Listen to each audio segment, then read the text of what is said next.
اهلا بيكم فيديو جديد. معاكم عمرو عماد، والنهارده انا هعمل جريمه. الجريمه هي ان انا هقارن ما بين افضل اربع موبايلات نزلوا السوق في 2021، وهنختار منهم واحد هيكون هو فعلا احسن موبايل، او هيتصدر قائمه افضل موبايل في سنه 2021. خليكم معانا عشان تشوفوا بقيه الفيديو. احنا هنتكلم طبعا باختصار في الفيديو عن مواصفات كل جهاز، لان احنا شرحناهم قبل كده، بس هنتكلم باختصار وهنقول ايه يميز جهاز عن التاني، وايه يخليك تشتري جهاز او ما تشتريش الجهاز التاني. يعني كل ده مع الوقت هتعرفه، ومع انك تتابع الفيديو لحد الاخر. خليكم معايا. اول حاجه هنتكلم عنها هي الريلمي 8 برو. قادر على النطه.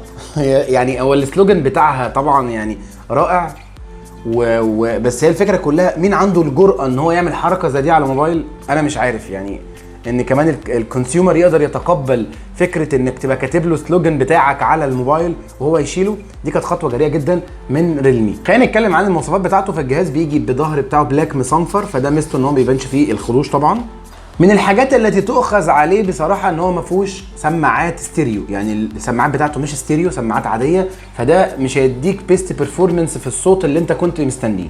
ومن تاني حاجه انا يعني بتؤخذ على هذا الجهاز ان هو 60 جيجا هرتز بس، بيخلي الفريمات بتاعه الشاشه ابطا، يعني تديك اداء اقل بكتير من برضو انت متوقعه في الفئه السعريه ديت.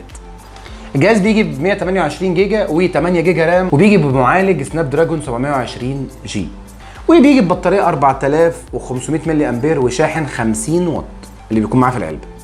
بص، هي الكاميرا بتاعته يعني هم كاتبين هنا في الظهر 108 ميجا بكسل السنسور بتاعها، دي هايله جدا جدا جدا. الكاميرات الريلمي ال8 لايت ال8 برو هايله جدا في العزل، يعني انت لو بتصور وبتعمل عزل في الصوره فهتديك افضل اداء موجود في الفئه السعريه بتاعتها. من الحاجات اللي ابهرتني وانا بستخدم الجهاز ده ان هو في الاضاءه، يعني الاضاءه خافته، مش النايت مود، لا، في الاضاءه الخافته بيدي اداء هايل جدا، والسكين تون بتاعتها بتكون تحفه، يعني بيدي سكين تون كده بتحس ان هي حقيقيه، تحس ان الصوره في ايدك حقيقيه. لكن برضو من الحاجات الثالثه او ثالث حاجه تؤخذ على الموبايل ده، الفيديو بتاعه بيكون ال 4K 30. مش شايف ان هي مش حاجه، يعني مش حاجه كبيره في سعر موبايل ب 5600 جنيه تقريبا في السوق في السعر ده. مش شايف ان هي حاجه يعني تطمن، فاهم؟ يعني حاجه مش حلوه. فكده يؤخذ عليه 3 نقط. خليكم فاكرين كل حاجه هنتكلم عن ايه احسن حاجه فيه وايه اسوأ حاجتين او 3 فيه، عشان تبدا لوحدك انت تختار. انا مش هوجهك، انت هتختار لوحدك. ثم ننتقل من هذه الفاميلي الى شاومي فاميلي المي 11 لايت. الجهاز ده انا عاجبني فيه الظهر بتاعه جدا. الظهر بتاعه ازاز كده انتي سكراتش يا جماعه، والكاميرات بارزه كده واخده فريم، انا عامل لك هنا الفريم بلاستيك، انت فاهم؟ وهو برضو ليه حكمه، ان هو يعني هو ليه سبب، هو ليه عامل الفريم بتاع الموبايل بلاستيك. هقول لك عليها واحنا بنصور بقيه الحلقه، هقول لك ليه هو الفريم بتاعها معمول بالشكل ده. من الحاجات اللطيفه برضو الفينجر برينت بتاعته بتيجي في السايد، مش بتيجي في منتصف الشاشه زي بقيه الموبايلات، هي بتيجي سنسور في الجنب، فده الى حد ما يعني بيكون لطيف مع الاستخدام. يعني انت تقدر كده تفتح الموبايل على طول. الشاشه بتاعته بتيجي باموليد سوبر بلس اتش دي، حاجه كده وهم. انا ليه هقول لك هم ليه عاملين السكنس بتاعته رفيعه والفريم بتاعه من البلاستيك، رغم ان هو المفروض الطبيعي تعمل فريم معدن عشان يحمي الموبايل من الصدمات. الفكره كلها انه عايز يديك اخف موبايل في الفئه السعريه ديت. بص فعلا الموبايل انا حاسس ان انا مش ماسك موبايل مقارنه بالحاجات الثانيه او الموديلات الثانيه اللي نازله معاه في الفيديو ده. لا، انا مش شايل موبايل، يعني هو خفيف جدا. بيجي كمان بمعالج سناب دراجون 732 جي، وبطاريه طبعا قللوا حجمها عشان يفضل حجم الموبايل بالوزن الخفيف ده.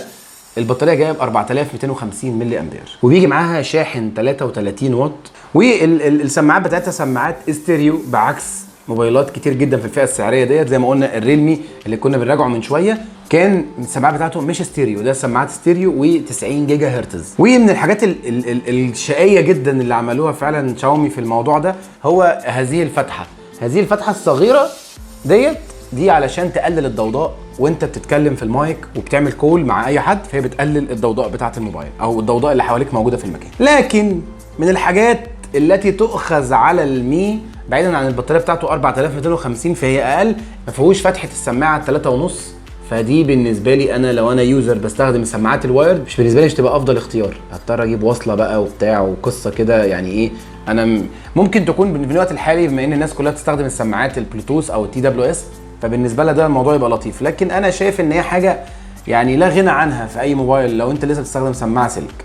من الحاجات اللي تحسب في صالح المي لايت بصراحه ان هو عامل خاصيه الفاميلي سيف دي. تقدر ان انت لو انت معاك موبايل شاومي وابنك معاه نفس الموبايل شاومي برضو، تقدر ان انت تتابع الابلكيشنز اللي بيفتحها من خلال الفاميلي سيف. تقدر من خلالها تتابع الابلكيشن اللي بيفتحها، استخدامه للانترنت، المواقع اللي بيخش عليها، وتبعت لك الارم او نوتيفيكيشن في حاله هو دخل على اي موقع انت محظور او انت حاطه في البلاك ليست ان هو ما يتفتحش.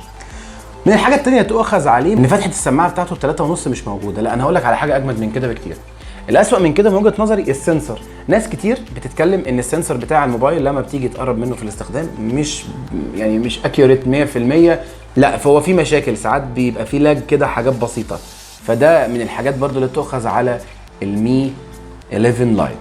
اما بقى لو جينا للاوبو رينو 5 ال 4 جي وال 5 جي، وانا بصراحه بحب السيريس ال 5 جي، وطبعا بيجي بالشكل بتاعه الرهيب والوانه الفظيعه الجالاكتيك سيلفر اللي هي بتديك كذا لون، بتبقى عباره عن حبيبات كده جنب بعض. لو قربت منها قوي كده وانت بتبص عليها تحس ان هي تديك لون مختلف تماما عن اي لون موجود في السوق لاي موبايل. فده طبعا بيخليه ان هو بيكون مصنفر فانتي سكراتش. فدي من الحاجات اللطيفه اللي تقريبا كل الشركات متفقه عليها في الفتره الاخيره، وهو يا اما بيعملوا ازاز يا اما بيعمل موبايل بلاستيك عشان يبقى انتي سكراتش. بيجي بشاشه 6.4 انش بلس فول اتش دي، وبيجي بمعالج سرعه سناب دراجون 720 جي. من الحاجات اللطيفه جدا في السوفت وير بتاعه هو الهاي بيرفورمانس مود. الهاي بيرفورمانس مود بيخلي لك التليفون في اداء مختلف تماما عن اللي انت طول عمرك شفته او اللي اتعايشت فيه مع الموبايل. في عنده برده من الحاجات اللطيفه قائمه المهام الجانبيه ديت زي بالنوت. يعني النوت برده في حاجه زي دي، بس طبعا مش بنفس الشكل، هي بشكل تاني مختلف يمكن افضل.